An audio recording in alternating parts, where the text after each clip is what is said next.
All right, you're watching Battle of Champion, and the news at the moment is that New Zealand have made their first ever T20 World Cup final. That after they beat England in the first semi-final of this edition by 5 wickets. They still had 6 balls remaining, considering that it was a very stiff target that England set at 166 for 4. You'd have to say it's been quite a performance there from the Kiwi team to reach that target with an over to spare. At one time, it looked like that New Zealand are going to buckle under pressure because they lost 2 crucial wickets to begin with. They were down 13 for 2, but from there on to post a recovery as they have has been an incredible performance from the New Zealand team. So that's the big story at the moment. On our program, we will also be joined by Sunny Gavaskar, who's going to help us analyze this particular encounter. Remember, we were building this up as sweet revenge for the Kiwi team. Will they be able to do it after that heartbreaking loss against the same opposition that came at the 2019 World Cup, where they actually even tied the match, then tied the super over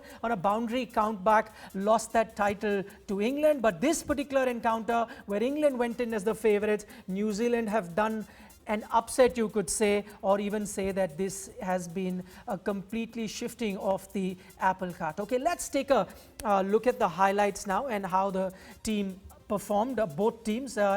It was England that were batting first after New Zealand won the toss and put them in, and this is how the innings panned out. It was Bairstow that was the first wicket to fall. He fell for 13 of 17 ball, caught there by Williamson, bowled by Adam Milne. So it wasn't a great start there for the English team. Then the big wicket, you could see now, that is Jos Buttler out for 29 of 14, trying to hit that reverse hit, but wasn't quite successful at that. LBW to Ish Sodhi. The next wicket would have been of David Malan, but he was dropped there by Conway, and this proved to be very, very crucial for the New Zealand team, because from there on Conway just paying that price, because Malan kept hitting boundaries after boundary, smashing 41 of just 30 deliveries, and then Moeen Ali giving him company with 51 of 37.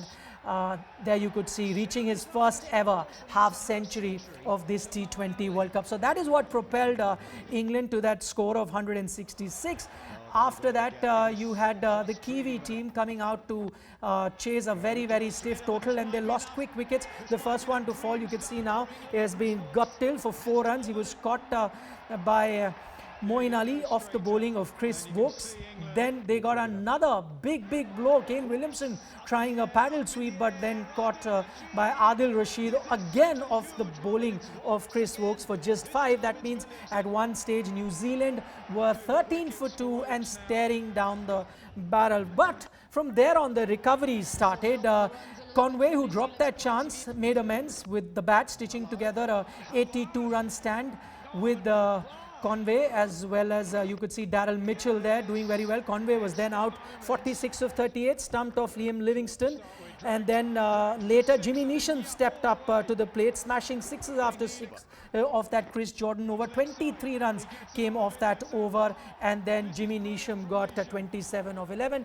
Daryl Mitchell then really helping the cause of his team, reached his first 50 of this World Cup with a 6 of Adil Rashid. In the end, they reached their target rather comfortably with an over to spare. Okay, joining us on the program is Sunny Gavaskar. Sunny bhai, you were wearing, what are these, the New Zealand colors, the All Blacks? You must be a happy chappy at the moment. No, this is the ICC Test Championship, merchandise Right. T-shirt. It's not the All Blacks thing, but you could say that I was supporting New Zealand. I mean, apart from Englishmen, tell me who doesn't support New Zealand? Because they're such a terrific team, a team that plays within the spirit of the game. They win the Spirit of Cricket Award just about every single time because of the way they conduct themselves on the field and off the field. And what they've shown more than anything else is that you can be gentlemen on the field and yet win, and go on to win the hearts of cricket lovers all over the world. So I'm so happy for them. Okay, so anyway, we spoke about this game when we were building up to it, and reminded everyone of that 2019 50 over final, how unfortunate New Zealand were to miss out on that title. I know that Kane Williamson is like a model cricketer, will not use like revenge, but you'd have to say a sweet revenge on this occasion. Yes, I think something that they would have been looking forward to because they haven't actually played England after that. I think they did at the start of the English season, but in a World Cup event, this is the first time that they played. And don't forget, even in this game, as they were going towards victory, you saw that one little incident where Adil Rashid was, in a way, obstructed by the non-striker, Daryl Mitchell, and they didn't go for a run. The ball was, going towards the long on fielder. They could have walked the run, but New Zealand, true gentlemen, they didn't go for the run because they realized, the non-striker realized that he had come in the way of the bowler. Now, the non-striker is going forward to take a run. So it really is that he's not done it deliberately. It was an accident, but he still did not go for that run, one run. And in a close encounter like this, every run matters. But for New Zealand, playing the game in the right spirit is more important than winning matches. Winning hearts is more important than winning matches. All right, just to give our viewers a bit of a context, there was this massive controversy in that 2019 final when the ball ricocheted off Ben Stokes' bat, and then that went on for 4 runs. In the end, made a major difference to what the result was. So would it be now, I'm just looking at the result in totality, the way New Zealand chased it down and then that stiff total that was put in front of them. Would it be fair to say that this is still an upset as good as New Zealand have played? Because England went in, not just in this particular encounter, went into this tournament as the tournament favorites. It is an upset. It is an upset. But again, it is an upset only because nobody rates New Zealand. New Zealand always fly under the radar. They're a very, very good team. They might not have superstars because rugby is a super sport in New Zealand. So cricket is not such. Right. Saibhai, we seem to have lost connection with you.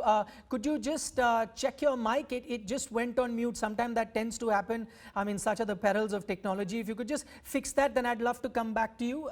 In the meanwhile, let's just sum up the result for our viewers of how well New Zealand has played. And as Sanibhai was saying, that this is one team that everyone really loves. Sanibhai, I'll let you continue. You were talking about their upset. Sorry, we lost your audio there.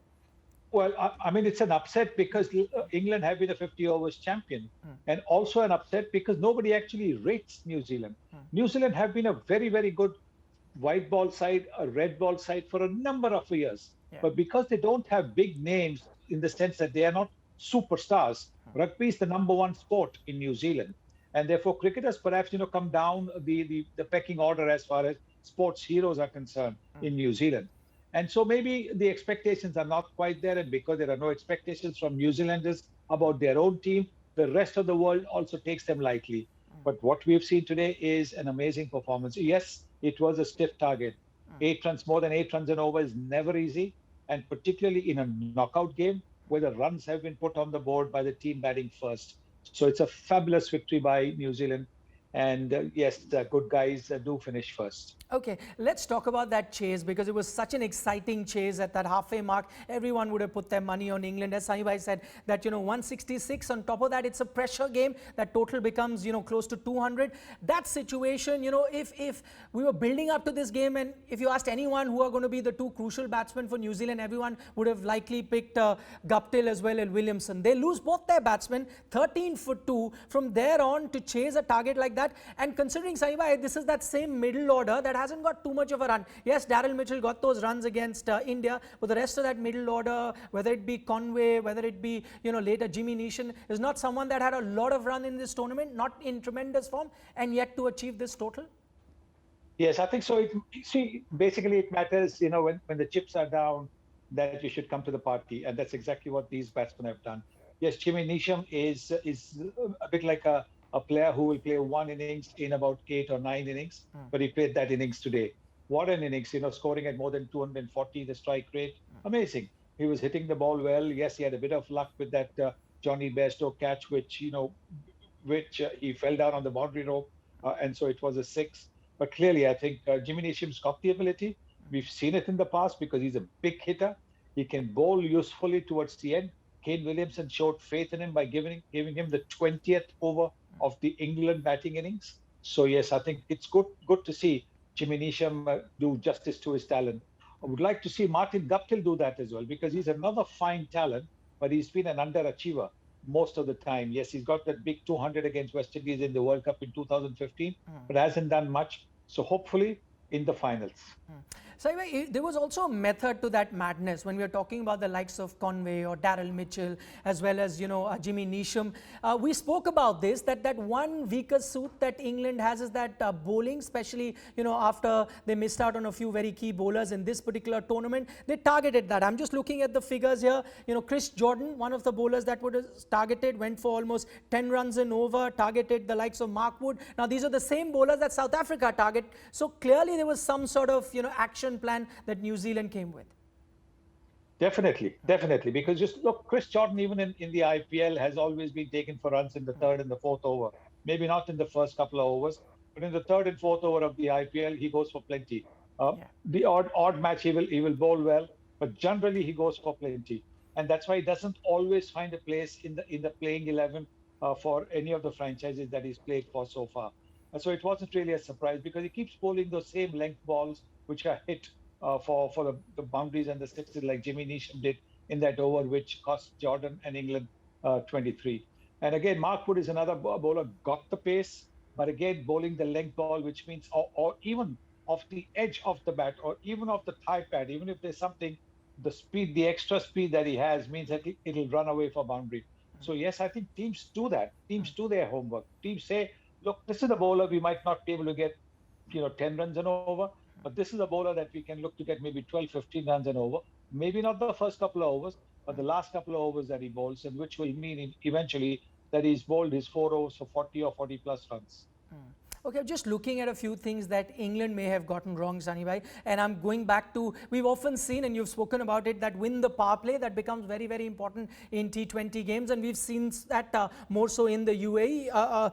Throughout the IPL, that was one trend that was observed. So I'm going back to the England power play. How much do you think they miss someone like a Jason Roy? Because we've seen it in the past that Butler sometimes takes his time. It's Jason Roy who starts attacking, and Bairstow opening for the first time. All things went wrong there. 40 for 1 in the power play?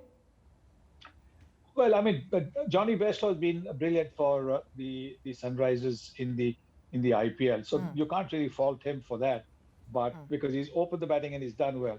But yes, I think they did miss Jason Roy, because Jason Roy is a player who can get the team off to a flying start, can get the team off to a vertical takeoff, and that his injury certainly meant that you had 2 new opening batsmen at the crease, and which is never an easy thing. A pair is settled, a pair knows each other's strengths and weaknesses. So Butler and Jason Roy had built up that rapport, built up that partnership at the start till that injury took place. So suddenly in a knockout game, you have a new opening pair that doesn't help anybody.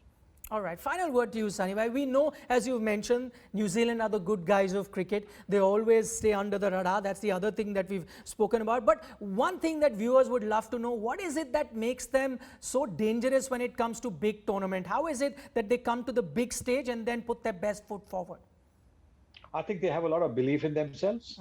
They are a very, very close-knit unit. It's a small country. So I think, when you get together as a team, you can see the unit over there. They're led by an absolutely terrific person, a person who will never put pressure on them to do well, a person who is respected for the way he handles situations, for the way he himself bats, for the legend that he is in cricket. So I think these things make a difference. When you have a leader who is respected, for whom the team will go out of its way, for whom the players will give that extra mile, for whom the players will give an arm and a leg, that makes a difference. And you saw that today in the approach. It was never an easy target. 8 plus runs and over, never easy. 167 was not easy, but they did it with deliveries to spare. All right, what an incredible performance there from the Kiwi team. Sunny Gavaskar, thanks so much for joining us with that perspective. Now remember, England topped their group. New Zealand didn't quite top their group. But in the knockout games, what matters is how you perform on the given day. And on the day, you'd have to say that the Kiwi team was much better than the English team. That now takes them to their first ever T20 World Cup final. That's all that we have for you on this particular edition of our program. Thanks so much for watching.